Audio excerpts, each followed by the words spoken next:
کے اور بھی کئی درجے اس میں ذکر کیے ہیں۔ آج جو ہمارا موضوع ہے ورع اور پرہیزگاری کے ماڈل، اس کو بیان کرنے کا مقصد یہ ہے کہ کچھ ماڈل ہم ان کا مطالعہ کریں، ان کو پڑھیں کہ ہمارے اسلاف اس کے اندر ورع اور پرہیزگاری کا معیار کیا تھا۔ آج تو ہر بندے نے اپنے تئیں معیار بنا لیا۔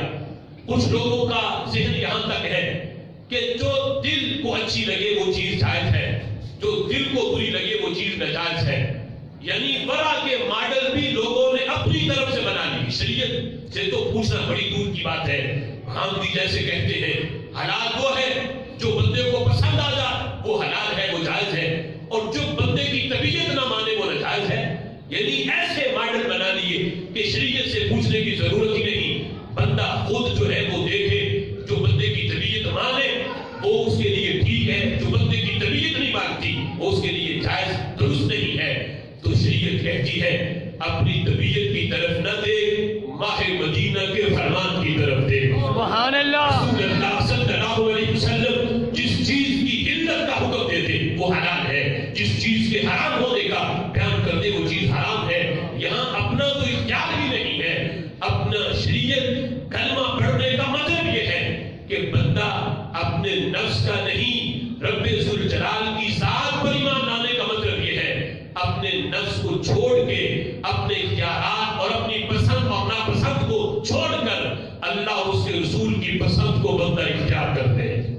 اب دیکھو اس سلسلہ میں سب سے پہلے مسلم شریف کے اندر یہ حدیث جس کو حضرت ابو ہریرہ رضی اللہ تعالیٰ عنہ اس حدیث کو روایت کرتے ہیں، فرماتے ہیں کہ رسول اللہ صلی اللہ تعالیٰ علیہ وسلم نے اپنی امت کو جو ورع اور پرہیزگاری کا درس دیا، اور اس کا آغاز کریم آقا صلی اللہ علیہ وسلم نے اپنے گھر سے کیا۔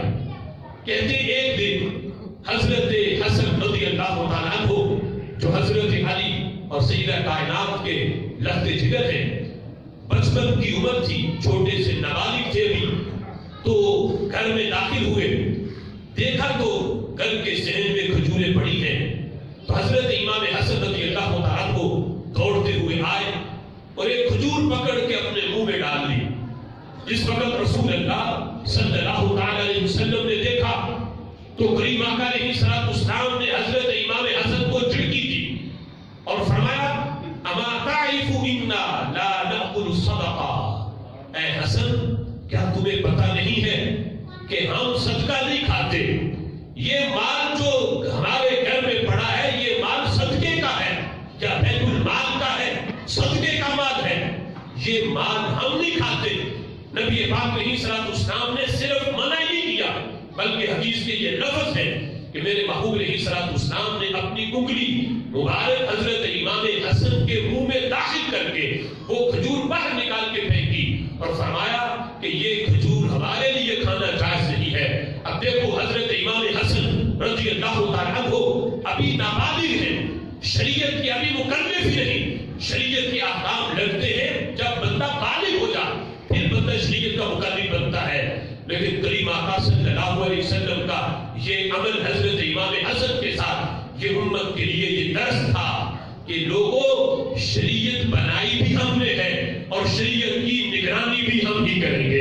اگر ہمارے گھر سے شریعت کی نگرانی نہ ہوئی اور شریعت کے احکامات کی پاسداری نہ ہوئی تو پھر امت تو اس سے اگلے کام کرے گی۔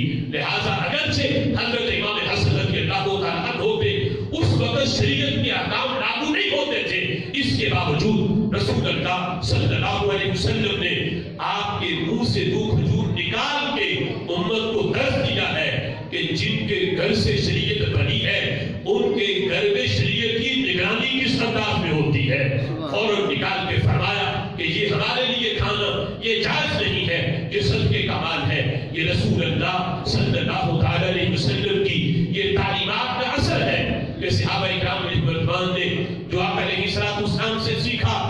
حدیث میں آتا ہے ایک صحابی رسول اللہ کے پیچھے نماز پڑھتے، صبح فجر کی نماز پڑھتے، ابھی سلام پھرتا فوراً اپنے گھر چلے جاتے۔